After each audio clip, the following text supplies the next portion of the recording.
Chapter 1. The crack in the parlor wall. The weather in Lower Melling had turned unnaturally fine for April. Not the warm, boisterous kind that burst forth in May with tulips and bumblebees, but a gentler sun, cool, golden, and dry, that made one feel that things, however briefly, were in perfect order. It was on such a day that the spring benevolence tea took place, that ritual gathering of the village's respectable souls, held as it always was in the manicured gardens of the Vicarage. Miss Jane Marple sat beneath a white parasol, a biscuit, untouched, on her plate, and a delicate cup of Earl Grey steaming quietly in her hand. Her eyes wandered, not aimlessly, but deliberately, taking in posture, glance, gait, squeak, and tone with the alertness of someone who had spent a lifetime learning that people most often said one thing and meant another. From her vantage point beneath the elder tree, she could see Mrs. Petherbridge animatedly lecturing the curate on the decay of standards in hymn selection. Young Felicity Dunn showing off her new fiancés from Eastbourne, who looked a trifle too interested in himself, and Edith Bantry, widow of Colonel Arthur Bantry, strolling toward her with a face that did not quite match the festive quality of her hat. "Jane," Edith said as she approached, her tone brittle with forced brightness, "you simply must come to Bantry Lodge next week. I've finally decided to have the blue sitting room redone." Miss Marple raised her brows. "Truly? I thought you were rather fond of that jungle wallpaper." Edith gave a tight-lipped smile. "Fond is not the word. I've endured it for far too long. The decorators began just this morning, in fact." She glanced around, then leaned slightly closer, lowering her voice. "And, James, something very peculiar has happened. I didn't want to mention it in front of everyone, but they've found something behind the parlor wall." Miss Marple tilted her head. "Something structural." Edith's voice dropped further. "Bones." Miss Marple blinked. "Bones. Human bones, in a cavity behind the chimney breast. I'm told it's a skeleton, mostly intact, though they haven't finished removing the plaster yet. The man from the council says it's decades old, possibly pre-war." Spectre Danning's been notified. Miss Marple took a slow sip of tea. "How very curious, isn't it? Gerald always disliked that room, said it gave him the creeps. I always thought it was because it had poor heating."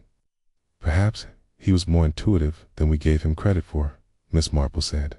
Quietly, Edith looked rattled. "The inspector will be back tomorrow to examine it properly. It's bringing someone from the county office, I believe. But, Jane, what if someone was murdered? What if they were buried there, by someone in the house?" Miss Marple did not respond immediately. She was gazing at the ivy along the stone wall beside the vicarage gate, where bees were lazily bobbing between leaves. "People often think old houses carry ghosts," she said eventually. "But it is the people who carry secrets, Edith. Houses only hold them." The next morning brought a very different atmosphere to Lower Melling. The sun was still shining, but the pleasant mood of the spring tea had dissolved overnight into something far more delicious to the villagers. Mystery, Mrs. Penfold, who ran the post office, was first to spread the word over her counter and through her side window to the grocer's wife. "A skeleton," she gasped, placing a stamp with theatrical care in the wall. "Mind you, it's hidden away all these years like something out of the Penny Dreadfuls. What sort of person does that?" The grocer's wife leaned in. "Do they know who it was?" "No. One's saying," Mrs. Penfold replied. "But I'd bet a shilling it's something to do with the old colonel. Army types, always traveling, you know." Could have been anyone. In another corner of the village, at the hairdresser's, a different theory was forming. Wasn't there a maid who ran off from the lodge before the war, to Miss Irene Hicks, as curlers were placed in her hair? Pretty little thing. Edith said she stole the silver, but I always suspected more. And by mid-afternoon, the talk had evolved further. The bones belonged to a French tutor, or a German spy, or a love child from the scandalous cousin who only visited on Tuesdays. Everyone agreed, however, that Edith Bantry's blue sitting room was now the most talked about location in the county. Miss Marple did not partake in the speculation. She spent her morning walking past Bantry Lodge, pausing just long enough to observe the scaffolding along the side of the house in the single narrow window of the sitting room. The brickwork around it looked old, but recently disturbed. There was, she noted, a faint vertical crack running from the lintel down toward the base of fracture in the facade that had likely been there for years, growing only subtly wider with time. She continued her walk, past the church and toward the path that led behind the lodge. There, the garden sloped gently toward a line of elms. In the distance, she saw one of the decorators emerge from the side entrance. Wiping dust from his collar and shaking his head, she approached with care, and with the effortless charm of an elderly lady taking an afternoon stroll, struck up a conversation. "Terrible business, isn't it?" she said softly, to find something so settling while working. "Man Sims." She later learned it looked surprised but grateful for the chance to speak. "Never seen the like, miss. We were just peeling back the plaster when the crowbar hit something hard. Thought it was brickwork, but it was a rib cage." Miss Marple gave a sympathetic nod. "How dreadful." He lowered his voice. "Inspector says it's old, real old, but there's breakage. It's fractures, as if someone didn't want it to be found. That would explain the extra boards, wouldn't it?" He looked startled. "How'd you?" "Past the side path yesterday," she said smoothly. "Your ladder was placed rather awkwardly." He smiled, then turned serious again. "They'll be back tomorrow. Forensics, I think. But I don't like the feel of that room. It's cold in there, even when the sun's up." Miss Marple nodded slowly. "It's funny," she said after a pause, "how walls remember things long after people forget." She left him standing there and returned home before lunch. As she stirred her tea and watched the birds descend on the feeder outside her kitchen window, her mind was already arranging the pieces of a puzzle that no one yet realized existed. A body hidden in the wall, a widow too quick to redecorate, a room that no one used, but someone never forgot. And somewhere, Miss Marple thought, someone in Lower Melling had been counting on that wall to hold its silence forever. It had not. Chapter 2. The village reacts by the following morning.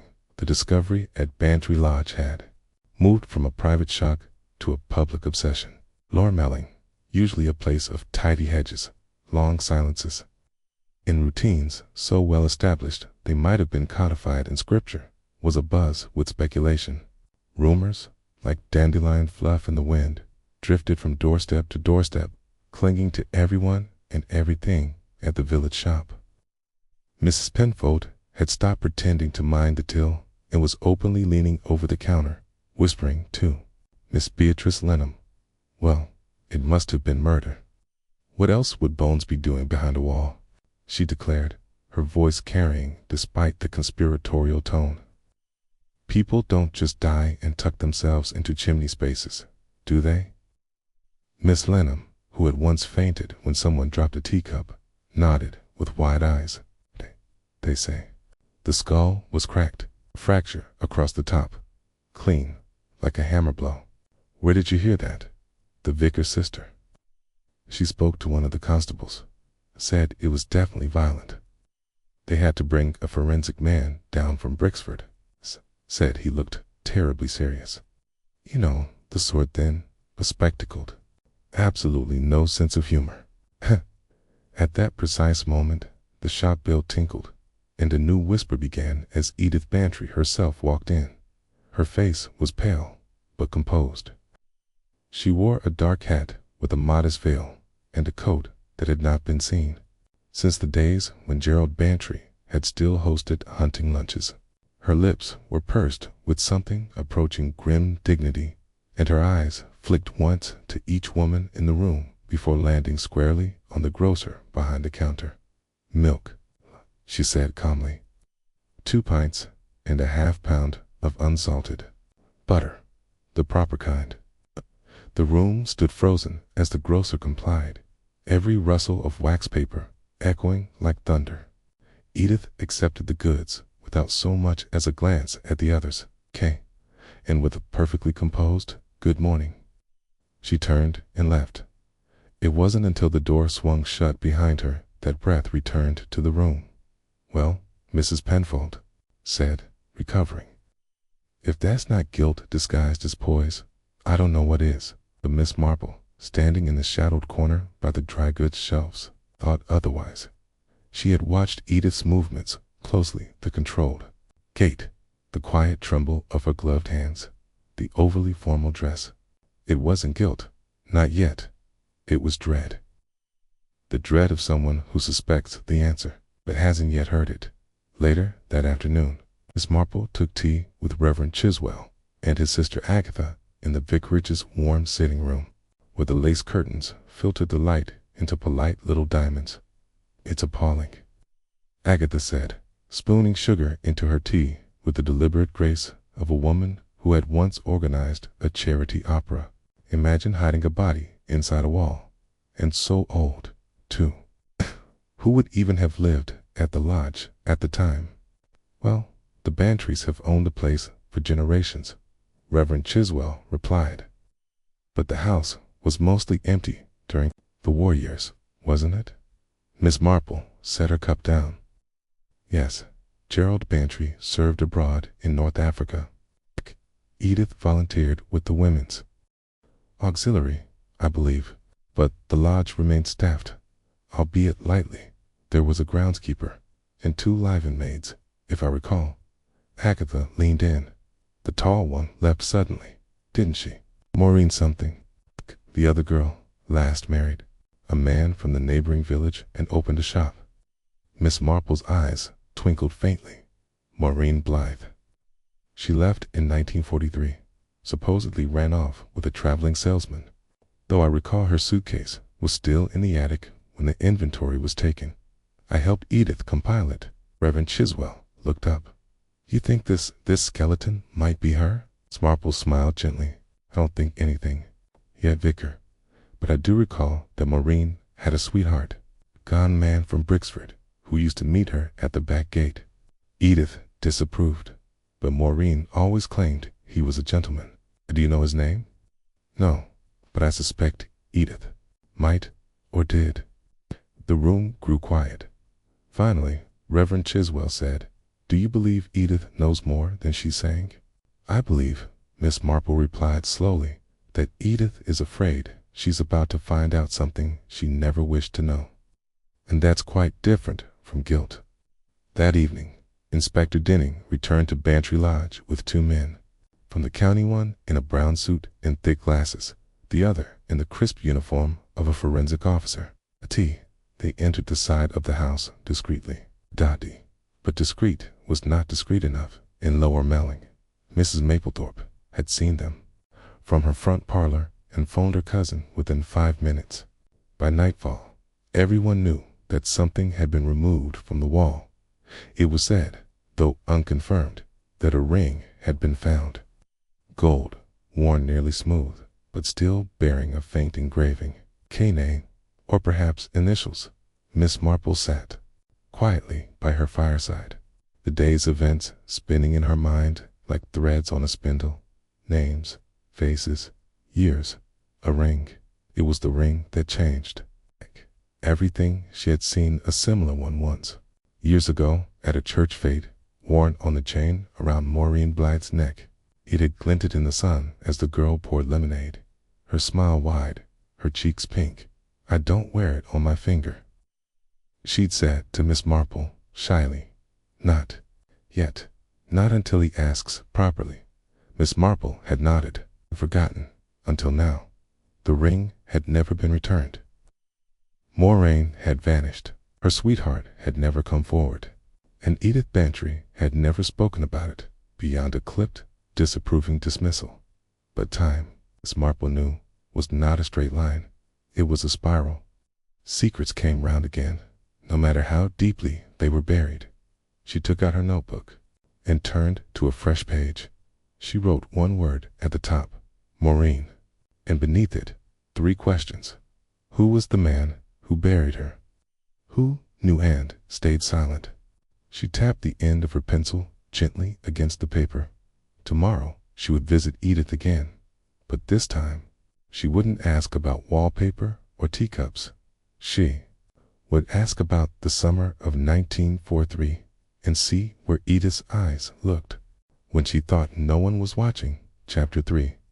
The summer of 1943, Bantry Lodge stood in the morning light like a painting that had been touched up too many times. The ivy was clipped, the windows polished, and the gravel path freshly raked, but something beneath the surface had shifted. There was an unease in the air now, a quiet dissonance that unsettled even the most familiar details. Miss Marple arrived just after 10:30, dressed in her pale blue coat and a hat adorned with a single waxed feather. She was greeted by Edith Bantry herself, who opened the door with a kind of weary formality. "Jane," Edith said, attempting a smile that didn't quite reach her eyes. "You've come for tea, if you've the strength for it, my dear. Otherwise, just a word or two." Edith stepped aside and led her into the morning room, smaller than the sitting room, and faced the east garden, where the tulips were just beginning to lift their red heads. There were 2 china cups already set on the tray. Miss Marple noted them without comment. "I've been expecting you," Edith said, once they were seated. "Oh, okay. Everyone in the village has theories, but only you have questions." Marple sipped her tea. "I have only one, really, about the summer of 1943. Edith stiffened, but her gaze remained steady. "It was the summer Maureen Blythe left your service. So they say you once told me. She ran off without notice, left behind her trunk, took only her purse and coat." Edith's voice cooled. "It was wartime, Jane. People did reckless things, young girls especially. She also left behind a gold ring that drew a flicker."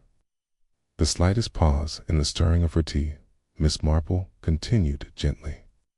"I remember seeing it on a chain around her neck, worn but cherished. She told me she wouldn't wear it on her finger until he asked properly." Edith set her cup down, porcelain clinking faintly against a saucer. "Maureen was a romantic and foolish. Do you recall the young man?" Edith looked away, out the window. "I never knew his name. She was secretive. I assumed he was unsuitable. Was Gerald home that summer?" A long silence. "Yes," she said at last. "He returned in May. Unexpectedly. A brief leave from Cairo. He never mentioned it." "Okay." "No," Edith said softly, "because it wasn't meant to happen. He wasn't himself. He had changed. The war had made him uncertain, angry, unsettled." Miss Marple nodded slowly. "And Maureen, she was beautiful and foolish and very young." Another silence. "I've often wondered," Edith said finally, "whether she was pregnant." Miss Marple's voice was nearly a whisper. "Do you believe Gerald was involved?" "I don't know. I suspected, but I never found proof. Only moods, glances, the way he spoke to her, sharply one day, kindly the next, and then she vanished." "You didn't question it?" Edith drew in a breath, her fingers tightening on the edge of the tray. "I did," she admitted. "I searched her room. I wrote to her aunt in Dorset, but she hadn't gone there. I even asked the constable to inquire with the bus service. Nothing. She was simply gone. And Gerald said nothing. He said I was imagining things, that girls ran off all the time." Miss Marple studied her for a long moment. "Do you believe him?" Edith looked down at her lap. "I wanted to." That afternoon, Miss Marple paid a visit to Brixford Town Hall. where the wartime archives were housed in a damp basement under the care of a Mr. Linley, an archivist with the stoop of a clockmaker, and the disposition of a man who lived for the alphabetized. "You're looking for local employment records?" he asked, peering over his spectacles. "Specifically," Miss Marple said, "for any work contracts or identification files related to Maureen Blythe. She was a domestic servant at Bantry Lodge in 1942 and 1943. She may have listed a fiancé or next of kin." Linley scuttled off between shelves of paper and returned with a thin, dust-smeared folder marked domestic labor, lower milling. They opened it together. "Ah, here she is," Linley muttered. "Maureen Blythe, hired 1941. Birth certificate. References? There's a note." T pointed to the bottom of the file. Miss Marple leaned in. "Intended marriage declared. Name, Thomas Redburn. Occupation, builder's apprentice. Local address, Fairlane Row, Brixford." "Redburn," Miss Marple repeated. "That's a name I've not heard in years." Linley smiled faintly. "Old family, mostly moved away, but I believe one of them still runs the builder's yard near the canal." Miss Marple closed the file and thanked him warmly. The Redburn builder's yard was tucked between two warehouses along the canal road. A large sign, cracked with age but freshly painted, read Redburn and Sons, Est, 1890. Small office stood beside a gravel lot strewn with timber and wheelbarrows. Man in his late 60s emerged as Miss Marple approached. He had a strong jaw, wind-chapped cheeks, and eyes that narrowed with both curiosity and caution. "Help you, miss?" "I'm looking for Thomas Redburn," she said. "Perhaps you're him." "I am, though no one calls me Thomas any more. Tom will do." She smiled. "I'm Jane Marple." "I'm afraid this is something of a delicate question. Do you recall a girl named Maureen Blythe?" His expression didn't change, but his eyes flicked once toward the ground. "I do." "You were engaged?" He hesitated. "Something like that. She worked at Bantry Lodge." "I know." Marple waited. "She disappeared," he said after a moment. "One day she was there, and the next nothing. I went to the house, tried to speak to the lady of the house, but she turned me away, said Maureen had gone up north. No forwarding address. Did you believe her?" "I did, for a time, when no letters came, no replies I knew." His voice cracked just slightly. "I think she was pregnant. She never said, but I could tell. And then she vanished." Miss Marple's tone was gentle. "Did you ever suspect foul play?" His jaw clenched. "I did, but I was just a builder's apprentice. No one would have believed me. And with the war on, people disappeared all the time." She laid a hand on his arm. "They found a body, Mr. Redburn, behind a wall at Bantry Lodge." He didn't speak for several seconds. When he did, it was only a whisper. "Maureen." She nodded. "We think so." He closed his eyes, as if some long-held breath had finally escaped. That evening, Miss Marple returned home and wrote a short note. She placed it beside her notebook, where Maureen's name was now underlined twice. The time had come to return to Bantry Lodge, and this time she would ask Edith Bantry a final question. Not what happened, but who else knew, because someone had kept that wall sealed, and someone had made very certain that no one heard Maureen Blythe scream. Chapter 4. The Man Who Never Came to Tea Bantry. Lodge looked strangely smaller when viewed in the evening light. The clean brickwork had taken on a darker hue, and the ivy, which in spring seemed ornamental, now appeared more like a shroud. Miss Marple stood just beyond the gravel path, watching the windows. One of them, on the first floor, glowed with lamplight. A silhouette passed once, then again. Edith Bantry was pacing. She didn't knock at once. She waited. Waiting was an art, Miss Marple believed. When one entered too soon, People wore masks, but when one arrived at the edge of their solitude, just as the thoughts had started to circle, people had a tendency to speak what they didn't mean to share. At 6:15, she knocked. Edith answered quickly, as though expecting the visit. "Come in, Jane," she said without ceremony. They entered the drawing room. The fire had been lit, despite the mildness of the evening. Edith stood beside it, one hand resting on the mantel, as though needing its support. "You've come with more questions," she said. "I've come with one," Miss Marple said gently, "about a man who never came to tea." Edith turned slightly. "I'm afraid I don't follow." In 1943, Miss Marple continued, Maureen Blythe was engaged to Thomas Redburn, a builder's apprentice in Brixford. He tried to visit her after she vanished. You turned him away. Edith said nothing. He believed she'd left him, Miss Marple said. But you knew she hadn't gone anywhere. Not truly. You knew something had happened. There was a long silence. The fire crackled softly. "I suspected," Edith said at last. "But suspicion is not knowledge." "No, but it can become silence. A very particular kind of silence, one that protects the wrong people." Edith looked up sharply. "You think I protected Gerald?"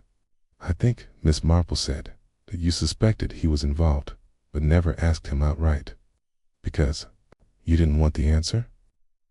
She walked to the edge of the hearth and lowered herself into a chair. "You see, Edith, I spoke to Tom Redburn today. After nearly 40 years, he still remembers the exact date he last saw Maureen.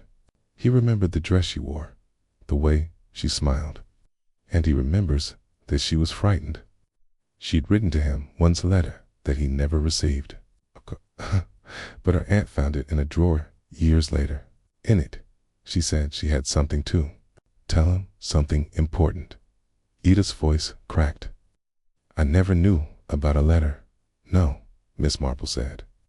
"But you knew Maureen was missing? You knew your husband had returned suddenly from Cairo and spent long afternoons in the house while you were volunteering. You knew the staff kept to their places, and you knew that after he left again, Maureen was never seen again." Edith sat slowly on the edge of the sofa, her posture rigid. "I did ask him," she said. "Once, weeks later. I waited for the right moment. We were in the garden. I remember the light was very golden that day." He laughed, not loudly, but with disbelief. He said, "I was imagining things. Your girls came and went, and that I ought to stop acting like a governess." Her fingers clenched. "I think I knew then," she whispered. Miss Marple's voice was kind. "And you decided to live with it." "I didn't know what else to do. There was no body, no proof. Gerald was the only man I'd ever loved. He had returned from the war already changed. I didn't want to be the woman who ruined him further." Miss Marple looked down at her hands. "And so you let the house forget." Edith's eyes filled slowly, but no tears fell. "Do you think that makes me a coward?" "No," Miss Marple said. "It makes you human. But silence, Edith, has its cost. It is taken from Tom Redburn, the woman he loved, and it is taken from Maureen Blythe, her dignity. Her name has been hidden in plaster and brick." Edith stood and walked to the sideboard. She opened a drawer and pulled out a small tin box. From it, she withdrew an envelope yellowed and folded many times over. "I found this weeks after Maureen disappeared," she said, "stuffed behind the old radiator in the upstairs hallway. It was addressed to Tom, but it had never been posted." Miss Marple took it carefully. The writing was faded, but still legible. "Dearest Tom, I don't know how to say it, but I must. I think I'm in trouble. He came to me again. I tried to refuse, but I can't write at all. Please come. Don't tell anyone. Come Wednesday afternoon. I'll be waiting in the blue parlor. Yours always, M." Miss Marple closed the letter and looked at Edith. "You kept it. I was going to destroy it. I almost did, but I couldn't. Can Gerald? He died never knowing I found it. There was a pause. Miss Marple rose and walked to the window. The blue parlor was locked up after the war, she said. Closed. Furniture covered. Yes, Edith whispered. I couldn't bear to be in it. Miss Marple turned. Do you know who sealed the wall? Edith shook her head. It was already done by the time I returned from a weekend at my sister's. Gerald said there had been water damage, that repairs had been made. He was calm. I never saw him so composed. And the workers? We had none. Not then. Just Gerald and the housekeeper. Miss Marple nodded. Then the work was done in silence. They stood together in a quiet, the fire snapping low. In the great dot at last, Edith asked, Will the police charge me? No, Miss Marple said. They'll have no cause. But the past will always ask questions, and eventually it demands answers. That evening, Miss Marple returned to her cottage and placed the letter gently in a drawer beside her knitting needles. She lit a small lamp and sat with a cup of warm milk. A man had never come to tea. He had waited at the gate, confused, uncertain, turned away by a woman who knew more than she dared admit. And while he waited, Maureen Blythe had waited too long. In a room with no witnesses, behind walls that had been watching for decades. Now, at least, someone had spoken for her. Justice had not come with sirens or confessions, but truth had been allowed to breathe, and in Miss Marple's quiet way. That was enough. Chapter 5. The name etched into hearthstone the next morning. The village woke beneath a gray and steady drizzle that softened the outlines of the cottages and made the stone pathways glisten like old secrets. For most, it was a day for indoor chores and quiet muttering at the weather. But for Miss Marple, it was a day to look beneath things, beneath politeness, beneath time, and, quite literally, beneath floorboards. She had barely finished her toast when a tap came at the window. It was Inspector Denning. His hat was dripping and his coat collar turned up against the damp, but his expression was sharper than she'd seen all week.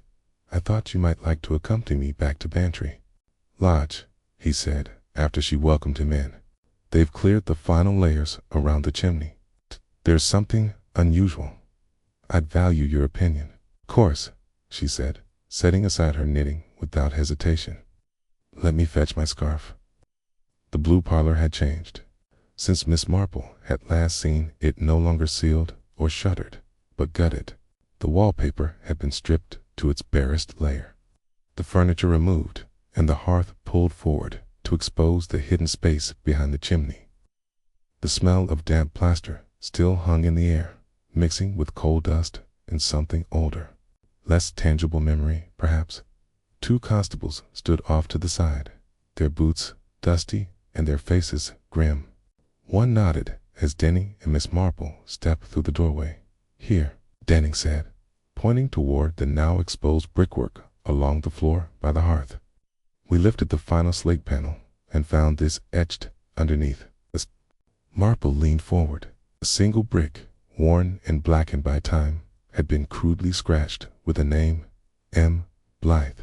The letters were faint, irregular, a child's knife, perhaps, or a broken nail, but they were there, carved in desperation, lit by someone who knew she might never speak again. Miss Marple remained silent for a long moment. She knew, she said softly. She knew she was going to die, and she wanted to leave her name behind, something that would survive. Denning nodded slowly. Stamming. She wrote it not to accuse, Miss Marple said, but to be remembered. That is often the last wish of those who die violently, not for revenge, but for recognition. The inspector looked toward the dark cavity. "'Kay, no evidence of who put her there. "'Kay, no, Miss Marple said, but we can be fairly certain it was not done alone. Moving a body, concealing it in a sealed wall, replacing brickwork that requires strength, planning, intention." Denning frowned. Gerald Bantry, then, most likely. Yes, Miss Marple replied, but also someone who helped him more, at least someone who knew afterward. The question is whether anyone still living was part of that silence. Denning crossed his arms. His wife denies any knowledge. She wanted to deny it, Miss Marple said, correcting gently. For decades, but denial and ignorance are not the same. And now she must reckon with that. The inspector sighed. The coroner's office will want to make this official soon. Closure. Inquest. I doubt we'll have much beyond speculation to offer them. No, Miss Marple said, but perhaps it's time we asked the house itself. Denning raised an eyebrow. Pardon. She looked at him with her usual mild expression. Every old house leaves traces. Someone lived here after Gerald died. Caretakers, perhaps. Tenants? He nodded. Yes, the house was leased for some time, then sat empty before Mrs. Bantry returned permanently. Then perhaps the key lies in that interim, she said. Someone may have seen more than they realized, or altered something without understanding what was underneath. Later that afternoon, Miss Marple made a quiet stop at the village library, a single-story building tucked behind the church with a sun-stained map of West Sussex pinned beside the card catalogue. It was there she met with Mrs. Lavinia Hobbs, the local historian and part-time archivist who had once catalogued the property deeds of every house in Lower Melling out of sheer personal interest. I'm looking for tenant records, Miss Marple explained, for Bantry Lodge between 1955 and 1968. Lavinia's eyes twinkled behind her spectacles. Of course, dear, right this way. I filed them by street name and acquisition year. Could never abide loose systems. Within minutes, she had produced a slim folder stamped Bantry Lodge occupancy. They pored over the entries together. Names passed quickly until one, midway through the list, caught Miss Marple's attention. Mr. and Mrs. C. Hollis, lease initiated June 1961, departed October 1966. Hollis, Miss Marple repeated. They had a son, didn't they? Indeed? Colin. He was always building things in the garden tree houses. Model ships. Clever with his hands. Miss Marple's eyes narrowed. Would you happen to know where Colin Hollis lives now? Lavinia tapped her chin. Last I heard, he took over the joinery business in Midhurst. Opened his own workshop a few years back. You might try there. The next morning, Miss Marple made a short journey to Midhurst, a few villages away, where she found Hollis Craft and Joinery nestled between a florist and a shoe repair shop. The man behind the counter was in his 50s, with hands marked by years of work and a kind face that creased easily when he smiled. Miss Marple, he asked after she introduced herself. I remember you. You visited once when I was small. You brought us honey cakes. That sounds like me, she replied with a smile. I'm here now about something rather different. The Parlor. Bantry Lodge. Do you remember it? He laughed. Of course. I used to think it was haunted. That chimney always made strange noises. Do you recall helping your father repair anything there? He nodded. We sealed a cracked section near the hearth once. Must have been about 12. We pulled off some of the old paneling, and there was a section of brick that felt loose. Did you see anything behind it? He thought, then shook his head. No, though I remembered the brick had a mark on it. A name, scratched in. Dad told me not to touch it. He looked disturbed. Do you remember the name? Colin hesitated. Was faint. But I think it said M. Blythe. I asked who that was, and he just said no one important. Then we resealed the wall. I didn't think about it again until now. Miss Marple patted his hand gently. Thank you, Mr. Hollis. That's very helpful. As she stepped outside, the wind picked up, scattering leaves across the pavement. She stood for a moment beneath the sign bearing his name and thought about how many lives had passed through Bantry Lodge, how many knew, guessed, or feared what lay behind the wall and He had said nothing. But now, Maureen's name had been found, etched into stone, etched into memory, and perhaps that was the beginning of justice note in courtrooms.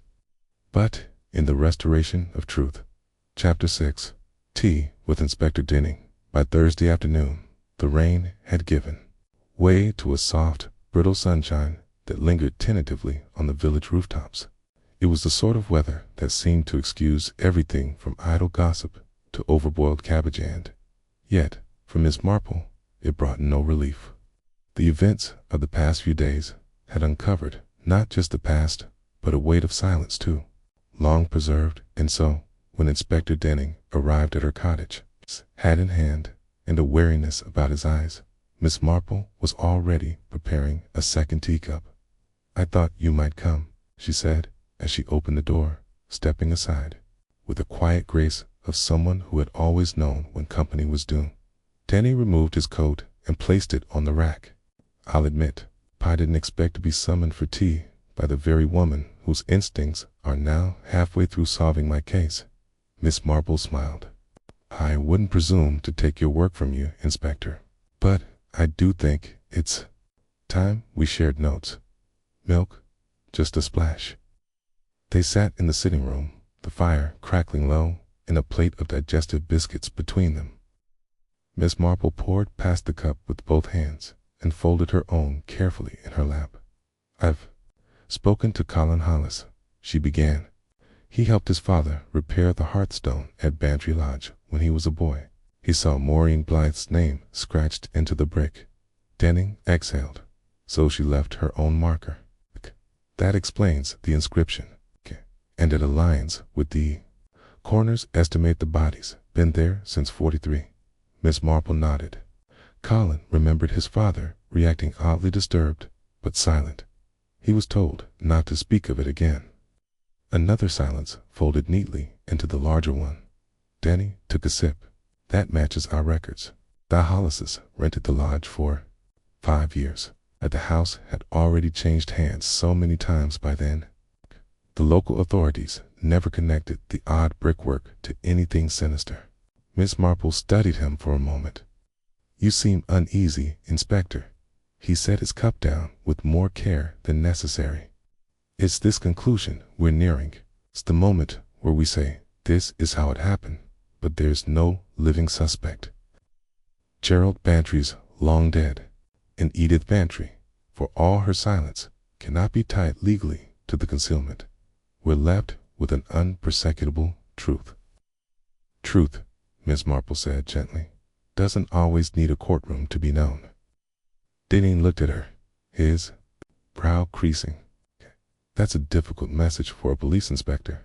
"Perhaps," she said, "but not for a man." There was silence for a moment, filled only by the quiet clink of porcelain dot. Then Denning leaned forward. "I want your opinion, Miss Marple. If Gerald Bantry killed Maureen Blythe, what was the motive?" Miss Marple didn't hesitate. Fear, and pride. Explained she was young, likely pregnant. Whether by him or not, we'll never know. But I believe she threatened to tell Edith, or perhaps she already had. In any case, Gerald stood to lose his reputation, his marriage, his standing in the regiment. It wouldn't have taken much a confrontation, a moment of anger, a shove. Denning nodded, and afterward he hid the body, with time and care. He waited until Edith was gone, perhaps visiting family, and sealed the wall. Or perhaps he had help. He still believed someone else was involved. Miss Marple picked up a biscuit and broke it in half. "Not in the act, but in the aftermath. I believe someone knew, not Edith, but someone close to the house, perhaps the housekeeper, or even the groundskeeper. Someone who helped maintain the silence, who saw something, or was told just enough to be frightened into complicity." Denning frowned. "But we have no evidence of that." "No," she said, "we don't. Only the marks silence leaves behind. The quietness of people who should have asked more questions, the gaps in logs, the unspoken truths in Edith's eyes." He rubbed his jaw. It's maddening, you know. We've practically solved it, and yet it will never be solved. Not officially. Miss Marple leaned back, her voice soft. Maureen's name has been spoken again, properly, not whispered in fear or doubt. Her story has been uncovered, her ring retrieved, her letter read. That is no small thing. Denning gave a reluctant smile. If you make it sound like justice, it is, in its own way. The village knows now, not every detail, but enough. Silence has been broken, and perhaps, that's what matters most. He finished his tea and stood. There'll be a quiet inquest. The coroner will rule the death as likely foul play, but unresolved. The estate's history will reflect it. Edith may never be questioned formally, but she'll carry it. I suppose that's punishment of a kind. Miss Marple rose with him and walked him to the door. She's already served her sentence, Inspector. 40 years of knowing what she dared not speak. He paused at the threshold. Do you believe in closure, Miss Marple? She considered. No, but I believe in understanding, okay? And in that, we've come close. He nodded, then tipped his hat. Thank you for the tea. And the truth. After he left, Miss Marple returned to the fire and picked up her knitting. The needles clicked softly, a gentle rhythm in the hush of the room. Somewhere in her garden, a thrush began to sing, and in the walls of Bantry Lodge, where shadows had once nested deep, light now reached, not blinding, not loud, but enough. Chapter 7. The photograph no one remembered. Friday morning. Miss Marple received an unexpected parcel, delivered not by the usual post, but by the hands of young Harry Symes, a vicar's nephew, arrived red-faced from the effort of cycling up the hill to her cottage. From Mrs. Bantry, he announced, between breaths, offering a brown paper-wrapped bundle, tied neatly with string. She said you'd understand. Miss Marple thanked him with a barley sugar sweet and waited until he'd pedaled off before untying the string. Inside was an envelope, heavy with time and dust. At the top of the enclosed note, written in a firm, looping hand, were the words, Dear Miss Marple, I thought you might want to see these now. I should have burned them long ago. Edith Bantry. Below the letter lay a cluster of black and white photographs, yellowing at the edges. Some were curled with age, others stuck slightly. Together, Miss Marple laid them out on the parlor table, careful not to bend or smudge them. Her eyes, though elderly, missed nothing. There was one of the Bantry garden in late summer, the hedge overgrown with hollyhocks, and young men in uniform laughing near the sundial. Another, Gerald Bantry, standing beside a woman, not his wife. Miss Marple paused. Maureen Blythe. She looked different than the painted portrait Miss Marple had seen in the museum files, less posed, more vivid. She wore a wide lapel dress, her hair tucked beneath a headscarf, and her smile was hesitant, as if caught midway between affection and anxiety. Gerald's arm was casually around her waist. Miss Marple studied their faces, proud and almost performative. It's more complicated. The final photograph was the most curious, a gathering at Bantry Lodge, clearly indoors. A fire glowed in the grate, and several people were seated in a semicircle. Gerald, Edith, a few uniformed guests, and again Maureen. She stood near the mantel, her hand resting lightly on its edge. Everyone else seemed caught mid-laughter, but Maureen's eyes were on the camera, wide, almost pleading. There was something else in the photograph too. Miss Marple leaned closer, just above Maureen's head, barely noticeable unless one was looking etched faintly into the plaster along the chimney's edge was the beginning of a name. M. She blinked. It couldn't be, but perhaps Maureen had begun to write something long before the bricks received their final message. Perhaps she had suspected danger even then, or perhaps, like many young women, lost in a world of war, secrets, and scandal, she had simply needed to be seen. Miss Marple repacked the photos and tucked the note from Edith Bantry into her desk drawer. She would not return them. Not yet. Not while something in that last image tugged at her thoughts. She rose, wrapped her shawl about her shoulders, and set off toward the vicarage. The vicar's wife, Mrs. Aldrich, had an extensive memory for local events and an even more extensive fondness for details most would overlook. Maureen Blythe. Mrs. Aldrich blinked behind her thick spectacles. Oh yes, I remember her. Lovely voice. Always helped at the sewing drives. A little quiet, perhaps, but not dull. Had a way of listening that made you feel very clever. Did she attend the social gatherings at Bantry Lodge? Miss Marple asked gently. Indeed. Gerald insisted on inviting all the volunteers from the nursing post. Said it was good for morale. Edith wasn't fond of the arrangement, but she endured it. For the cause, you understand? Did anyone remark on Maureen's relationship with Gerald Bantry at the time? Mrs. Aldrich hesitated. Nothing directly, but there were whispers. She spent more time in the study than seemed necessary. And once, I recall, dear, I shouldn't say please, said Miss Marple. Well, Mrs. Aldrich continued, lowering her voice, there was a small scene. After a supper, I think it was spring, Gerald and Maureen were seen arguing at the edge of the orchard, loud enough to draw a few glances. She left soon after. I heard later she never came back. Miss Marple nodded, and no one pursued it. Was war, the vicar's wife said simply. People left. A tickle. People vanished. We were too busy rationing marmalade and knitting socks to ask too many questions. Later that evening, Miss Marple reviewed the photograph again by the firelight. Maureen's gaze direct, filled with something unspoken, haunted her. Why would Edith Bantry keep this photograph? I preserve a memory so entwined with guilt, unless she hadn't known. Not truly. Not then. And the photograph had sat in a drawer all these years, untouched, until now.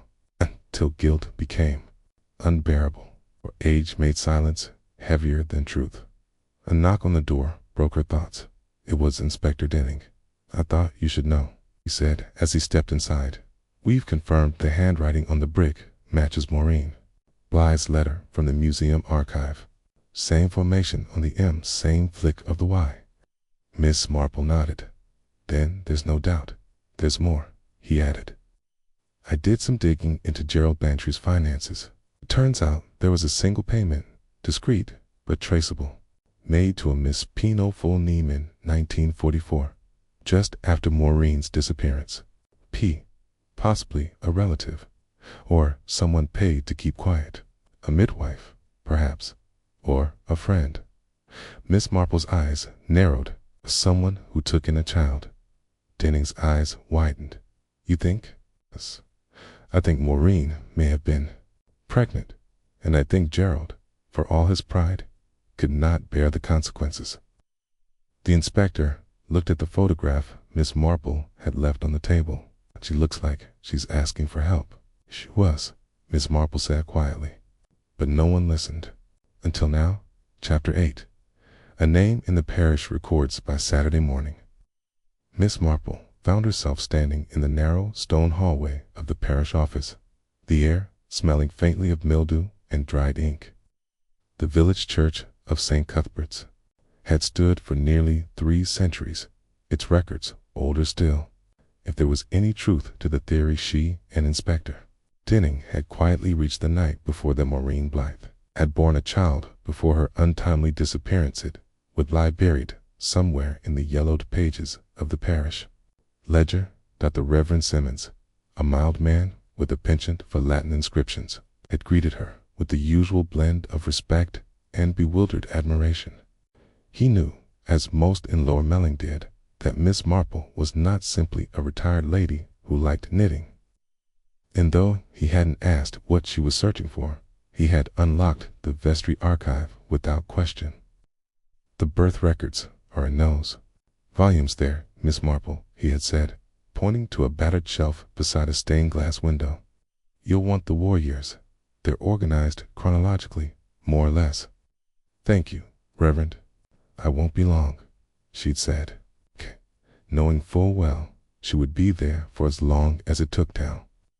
With her shawl draped around her shoulders and her spectacles perched firmly on the bridge of her nose, she moved gently but deliberately through the birth registry of 1944. The ink was faded in places, but the handwriting remained remarkably neat. Names, dates, and baptisms, most of them familiar. A new Hammond, a Browning boy, set of twins from the Gilly farm, and then, in the margin of June 9th, written in a different hand less steady, Sith the scribe had hesitated, male child. No father named, mother listed as M. Blythe. Baptism not recorded. Notes, custody transferred to P. Renshaw. Godparent, Miss Marple. Stilled, P. Renshaw. She recalled the name suddenly. Miss Phyllis Renshaw, a distant cousin of the Bantrys by marriage, known for her reclusive tendencies and her small cottage near Starbridge. She had no children of her own, but was, by all accounts, a quiet and capable woman who rarely visited the village except at Christmas. She had died 5 years ago, if Miss Marple remembered correctly, and her obituary mentioned only one era. Young man named Oliver Renshaw, who had inherited her modest estate. Oliver, in his late 30s now, which would make him. Miss Marple closed the book softly and sat back in the creaky wooden chair. If the child born to Maureen Blythe had been raised by Miss Renshaw, Snot Bantry had not only hidden a mother, but ensured the child was passed off quietly, through unofficial channels, to a woman trusted by the family. And if Edith Bantry had truly not known, it might explain her silence these past decades, not a silence of guilt, but one of unawareness, sustained by a web of deceit spun by her husband and carefully preserved by all those complicit. Still, one piece remained. Unclear, why had Edith sent the photograph now? Why begin to unravel a silence so carefully maintained as she stepped out of the church and into the pale morning sun? Miss Marple saw the answer, waiting at the edge of the square. Edith Bantry herself, standing beside a parked motor car, one gloved hand on the door handle, the other lifting slightly in a gesture. Halfway between greeting and surrender, they sat once again in the blue sitting room of Bantry Lodge. The wallpaper had been stripped entirely now, leaving the walls bare and marked with patches of old adhesive.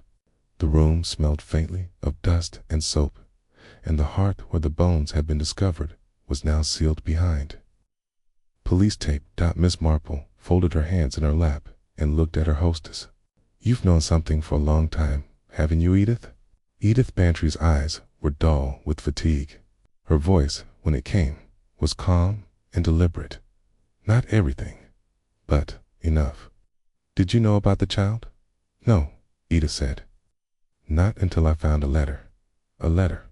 Edith rose and crossed to the old writing desk in the corner. From it, she withdrew a yellowing envelope and placed it on the table. It was addressed to Gerald, unopened. "I found it in one of his uniform trunks last year when I was having the attic sorted. I didn't read it at first. I thought it was something from his military days, but a few months ago I finally opened it. I was looking for anything that might make sense of that room, the way he always avoided it, the way he drank after the war." She pushed the envelope forward. Miss Marple slid it toward her gently and removed the single sheet of paper. The handwriting was unmistakably Maureen's, slanted, soft, but with a determined undercurrent. "Gerald, you said you would do right by us, that you would speak to Edith, that you would not let him grow up as a secret. If you do nothing, I will go to her myself.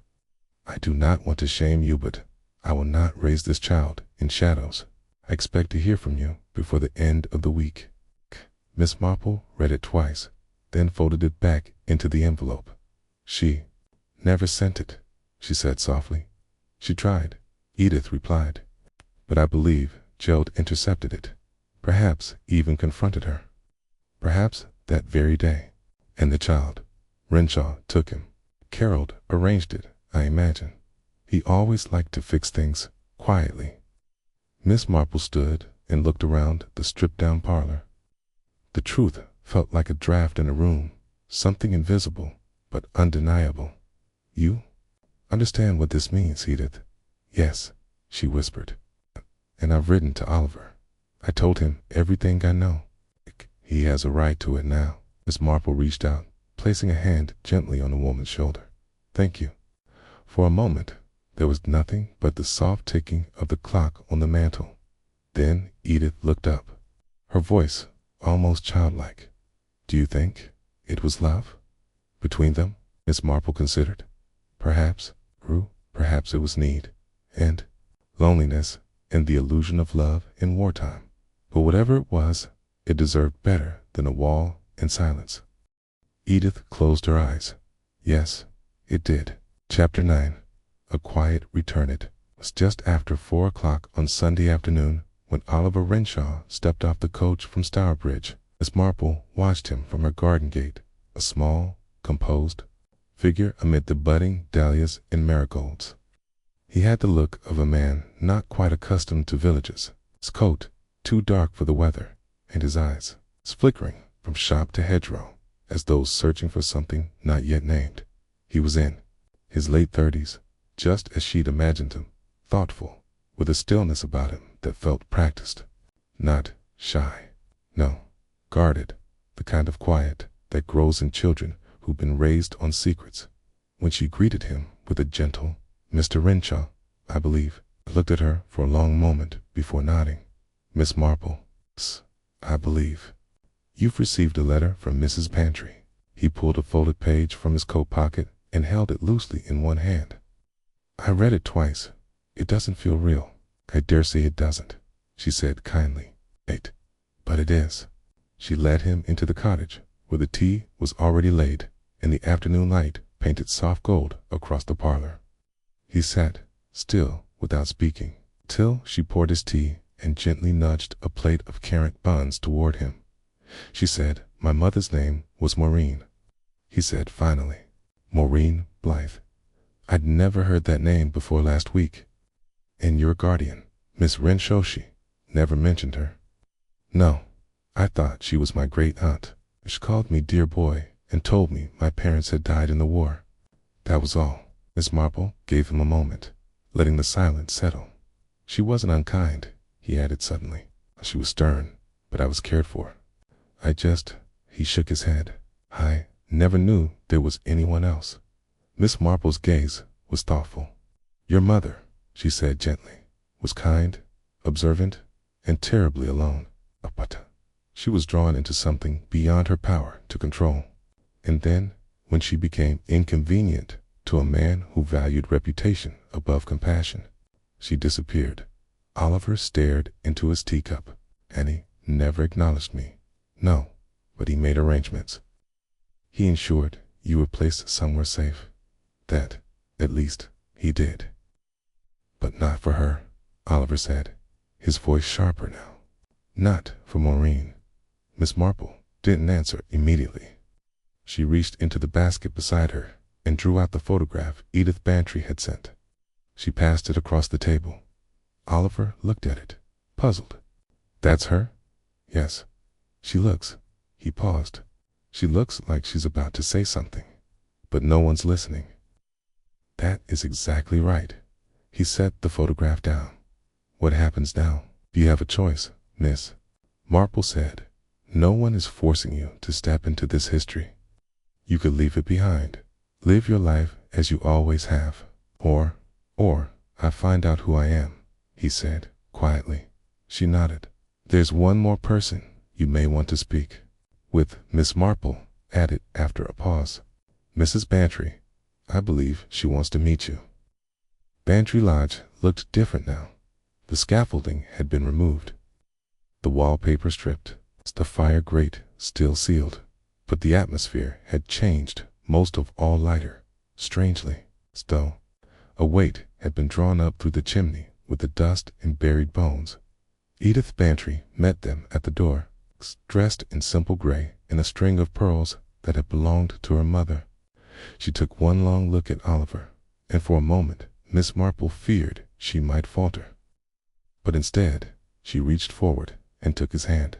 "I'm very glad you came." Oliver offered a faint smile. "I'm not entirely sure why I did, but thank you for writing." They moved into the sitting room. There was no tea this time, no buns, just three people in a half-empty room, surrounded by the ghosts of laughter, secrets, and a girl who had once stood by the mantel with eyes too wide for the celebration around her. "I didn't know about you," Edith said quietly. "Not until a few months ago I found the letter." A tea. Oliver was very still. "I don't ask for forgiveness," she added. "Not from you. I only ask that you know I would have done something. If I'd known, I would have done something." He looked away. "I believe you." She reached into a drawer and handed him a second envelope. This was with her belongings: a silver pendant, a small book, and this. He opened it. Inside was a postcard, old, faded, slightly torn at one edge. It was a picture of the sea, a lighthouse in the distance, and on the back, in delicate, rounded handwriting, "To my darling boy. If you were reading this, it means I couldn't protect you the way I wanted, okay? But I loved you every second I was alive." Mom, Oliver didn't speak for a long time. When he did, his voice cracked. "She wrote this for me." "Yes," Edith said softly. Miss Marple rose. "I'll give you both a moment." She stepped into the garden as the sky began to darken with the first hint of twilight. The air smelled of lavender and cut grass. In the distance, the church bell tolled 4 EVENSONG. And inside, the past, for the first time in decades, had finally found its voice. Chapter 10. Miss Marple's final thread. Monday morning dawned gray and cool. A thin veil of mist clinging to the hedgerows of Lower Melling, as if reluctant to release its hold on the secrets whispered across the past week. Miss Marple, seated at her breakfast table with a pot of Ceylon tea and a neatly buttered muffin, guarded the final jigsaw piece that had arrived by post. It was a slim envelope addressed to her in an elegant hand, a return addressed London, from the solicitor's office of Hollingford in May. Inside was a single document, a copy of Gerald Bantry's will, amended 3 months before his death. She read it once, then again, quietly setting it beside her cup. The final bequest listed there was unmistakable: to the young man known as Oliver Renshaw. "I leave the contents of the Trust Hill account and all items held in the Bantry deposit box, in recognition of past obligations not fulfilled in life." It was not confession, but it was, for a man like Gerald Bantry, as close as guilt dared come. Later that afternoon, Miss Marple sat with Inspector Denning in the small back room of the vicarage, with the scent of beeswax polish mingled with the faint aroma of drying hyacinths. The inspector, not quite ready to admit admiration aloud, rubbed his chin and gave her a sideways glance. "I must admit, Miss Marple, I was prepared to call it an accident. Old bones in the wall, wartime confusion. But you, oh, it was never an accident," she said gently. "Not with the way the fireplace had been bricked, the angle of the remains, the absence of official record. No, this was hidden deliberately, a quiet murder, as it were. And the motive, I think, was not hatred, but fear." Denning nodded. "Fear of exposure." Yes, Gerald Bantry feared the shame more than the act itself. Maureen must have confronted him with that letter, told him she would speak to his wife. He couldn't risk it. "Do you believe he meant to kill her?" Miss Marple hesitated. "I believe he meant to silence her. Whether he intended her death or merely struck out in anger, we shall never know. But what matters, Inspector, is that he took no steps to undo the damage. He concealed her body, passed off the child, and ensured that no one would ever speak her name again." Denning exhaled slowly. "Until now." "Until now," she echoed. He looked at her with a thoughtful frown. Do you think the timing was guilt? That he changed the will because he knew his end was near? Perhaps. Perhaps the weight of memory is heavier in one's twilight years. Regret is a burden the conscience can only carry so long before it finds a way to confess, even if only in paper and money. Danning smiled faintly.